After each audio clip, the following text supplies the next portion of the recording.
जान हूँ कि पूरे राजस्थान में एक राजेंद्र गुड्डा लगातार लाल डायरी रो एक जिक्र कर रहा है, उनमें आखिर है कहीं कहीं सही है।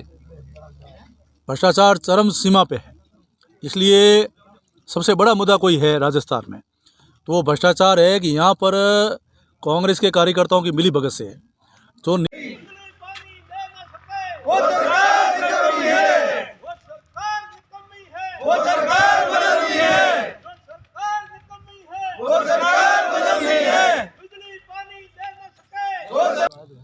नमस्कार, हूँ शवाई सिंह खारीबेरी और आप देख रहे हो आरसी मीडिया। वीडियो पूरा देखने पहला वीडियो ने दबान शेयर जरूर करिए। शेरगढ़ राजनीति में विधानसभा चुनाव लेन हलचल तेज हो गई है। मैं लगातार शेरगढ़ विधानसभा की कवरेज करूँगा, लेकिन मारे साथ आज शेरगढ़ पूर्व विधायक बाबू सिंह राठौड़ है जो 1 अगस्त रो जो एक कार्यक्रम होने वालों है महंगाई रू और कांग्रेस सरकार जगह कुशासन लेन उन साथ मारे साथ बाबू सिंह जी उन बारे में अब चर्चा करोला। नमस्कार सर। राजस्थान में आप देख रहे हैं कि पिछले 4.5 साल से कानून व्यवस्था बिगड़ गई है और जिस प्रकार से पिछले घोषणा पत्र में कांग्रेस ने वादे किए थे, कांग्रेस पार्टी ने कहा था कि हमारी सरकार बनेगी तो हम किसानों का कर्जा माफ़ करेंगे। किसानों का कर्जा माफ़ नहीं किया, इसलिए भारतीय जनता पार्टी का आह्वान है किसानों का अपमान नहीं सहेगा राजस्थान। उसी प्रकार से युवाओं के लिए घोषणा की थी कि सरकार बनेगी युवाओं को हम 3500 रुपये भत्ता देंगे, वो भत्ता नहीं दिया, अपने वादे से मुकर गई। इसलिए राजस्थान भारतीय जनता पार्टी का आह्वान है कि युवाओं का अपमान नहीं सहेगा राजस्थान। दूसरी ओर चारों तरफ कानून व्यवस्था बिगड़ गई है। गांव से लेकर गांव ढाणी से लेकर शहरों तक आम आवाम सुरक्षित नहीं है। सब जगह चोरियां बढ़ गई है, हत्याएं हो रही है, डकैतियां हो रही है, दुर्घटनाएं हो रही है। बाबू सिंह जी, मैं ये जान हूँ कि पूरे राजस्थान में एक राजेंद्र गुड्डा लगातार लाल डायरी रो एक जिक्र कर रहा है, उनमें आखिर है कहीं कहीं सही है।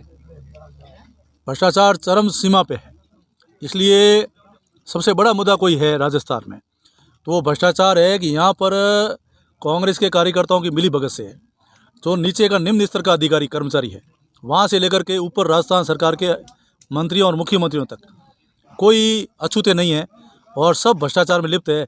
इसलिए जो लाल डायरी थी, जैसा राजेंद्र जी गुड़ा कहते हैं कि ये लाल डायरी लाने के लिए मुझे मुख्यमंत्री जी ने कहा और वो लाल डायरी मैं ले आया, तो कई बार उन्होंने बीच बीच में पूछा कि उसने लाल डायरी जलाई कि नहीं जलाई, तो मैंने वो लाल डायरी जलाई नहीं। और स्वयं मुख्यमंत्री जी ने कहा कि आज मैं मुख्यमंत्री हूँ तो वो स्वयं राजेंद्र जी गुड़ा की वजह से हूँ, राजेंद्र गुड़ा नहीं होते तो मैं मुख्यमंत्री नहीं होता। अब वो जब उनकी अनबन हो गई और उनको बर्खास्त कर दिया गया, वो मांग कर रहे थे कि माताओं बहनों के साथ जिस प्रकार का दुर्व्यवहार हो रहा है उसको हम बर्दाश्त नहीं करेंगे, इसकी और सरकार को संज्ञान लेना चार में लिप्त है। इसलिए जो लाल डायरी थी, जैसा राजेंद्र जी गुड़ा कहते हैं कि ये लाल डायरी लाने के लिए मुझे मुख्यमंत्री जी ने कहा और वो लाल डायरी मैं ले आया, तो कई बार उन्होंने बीच बीच में पूछा कि उसने लाल डायरी जलाई कि नहीं जलाई, तो मैंने वो लाल डायरी जलाई नहीं। और स्वयं मुख्यमंत्री जी ने कहा कि आज मैं मुख्यमंत्री हूँ तो वो स्वयं राजेंद्र जी गुड़ा की वजह से हूँ, राजेंद्र गुड़ा नहीं होते तो मैं मुख्यमंत्री नहीं होता। अब वो जब उनकी अनबन हो गई और उनको बर्खास्त कर दिया गया, वो मांग कर रहे थे कि माताओं बहनों के साथ जिस प्रकार का दुर्व्यवहार हो रहा है उसको हम बर्दाश्त नहीं करेंगे, इसकी और सरकार को संज्ञान लेना चाहिए। लेकिन उस आधार पर उनको बर्खास्त किया, वो तो उनका पार्टी का अंदरूनी मामला है। लेकिन उस लाल डायरी को लेकर के हमारे देश के प्रधानमंत्री आदरणीय नरेंद्र मोदी जी ने भी संज्ञान लिया है और उन्होंने कहा है कि लाल डायरी की जांच होगी और लाल डायरी जब सामने आएगी तो इनके कुकर्ती सामने आ जाएंगी। और बड़ा भ्रष्टाचार चरम सीमा पे है, आम आवाम जनता दुखी है। इसलिए जो भ्रष्टाचार बढ़ा है राजस्थान की जनता नहीं सहेगी, नहीं सहेगा राजस्थान। ये विषय लेकर के पूरे राजस्थान से 5 लाख लोग जयपुर में 1 तारीख को जुटेंगे और इस भ्रष्टाचारी और अराजक सरकार को उखाड़ फेंकने का फैसला करेंगे। बाबू सिंह जी, मैं ये जान हूँ शेरगढ़ विधानसभा में विधानसभा चुनाव होने वाला है, उनले लगातार आप नाम भी लगातार टॉप में आ रही है कि शेरगढ़ विधानसभा में विकास काम देखते हुए धरातल माते आप लगातार असा समर्थक जुड़ रहा है। उनले मैं और जान हूँ कि विकास काम माते भी चर्चा करो शेरगढ़ में तो आप कार्यकाल में कहीं काम होया है। शेरों वीरों की धरती है, सबसे ज़्यादा सैनिक देने वाली धरती है, गौरव सेनानियों धरती है। हमारा सौभाग्य है ऐसी धरती की सेवा करने का हमें मौका मिला।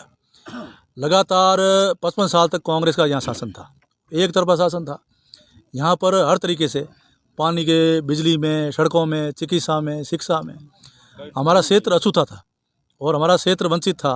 पिछले 15 साल में पानी की भी बहुत बड़ी योजनाएं लाए, ट्यूबवेलें भी कराए, घर घर पानी पहुँचाया, स्कूलों में व्यवस्था हुई, ढाणियों में हुई।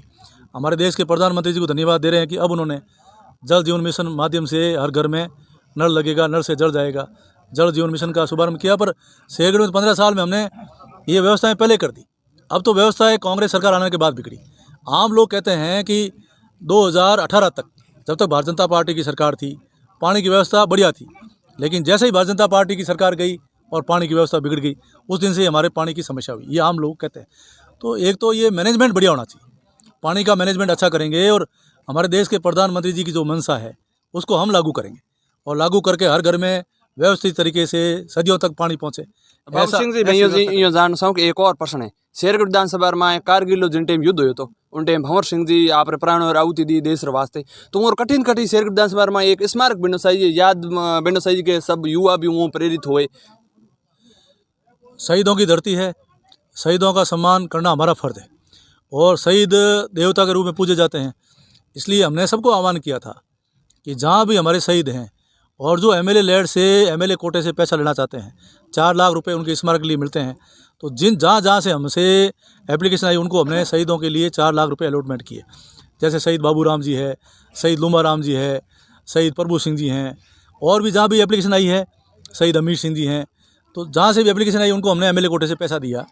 और बैड़वा में जब शहीद सगत सिंह जी की मूर्ति का अनावरण था तो उस समय भी हमारे विधायक प्रतिनिधि ने घोषणा की थी कि सभी शहीदों को हम 4 लाख रुपए अलॉट कर देंगे, लेकिन आज दिन तक एक पैसा भी अलॉट नहीं हुआ है। और हम चाहते हैं कि जितने भी शहीद हैं वो भंवर सिंह जी भी प्राथमिकता में हैं, दूसरे शहीदों जहाँ भी स्मारक बनेंगे उसमें एमएलए कोटे से पैसा मिलना भी चाहिए और वो उनकी मांग आएगी। तो मूर्ति जो है वो सरकार नहीं देती है, मूर्ति या तो भमासा कराएंगे या परिवार कराता है, बाकी स्मारक सरकार की तरफ से। मैं पता लगायो कि मूर्ति तो बनूड़ी तैयार है लेकिन जगह नहीं मिल रही है, उन्हें लेना आप कहीं कहना चाहो? जगह के लिए अभी राजस्थान सरकार को अलॉट करना है। अगर राजस्थान सरकार अलॉट कर दे ठीक है, लेकिन हम जनता से आह्वान करेंगे, जनता में जागरूकता होगी। जैसे आप देखेंगे शहीद अचल सिंह जी के लिए जगह अलॉटमेंट नहीं हुई, गांव वालों ने मिलकर वहाँ स्मारक बना दिया। तो वैसे ही हम चाहते हैं कि जैसे शहीद अचल सिंह जी के लेकर के गाँव के लोग आगे आए, वैसे ही बालेश्वर दुर्गावतों के और सत्ता के लोग आगे आए हैं और हम उनको सहयोग करें। और मेरा मानना है कि जो वो फाटे के ऊपर उनका एक रास्ते के लिए बोर्ड लगा हुआ है, उसी जगह गांव के लोग कलेक्शन करके उनका है जो वो स्मारक बना दे। एक और जानना चाहूँ बाबू सिंह जी के मुख्यमंत्री शहरों कौन है, आप बता सको? नहीं, मुख्यमंत्री का चेहरा तो हम लोग तय नहीं करते, मुख्यमंत्री का चेहरा हमारा संसदीय बोर्ड तय करता है। इसलिए ये विषय हमारा नहीं, ये हमारे केंद्र नेतृत्व का विषय है जो उन्हीं को फैसला करना है। पल पल की जानकारी साथ हमारे साथ जुड़िया रहा। जय जोदाना, जय राजस्थान।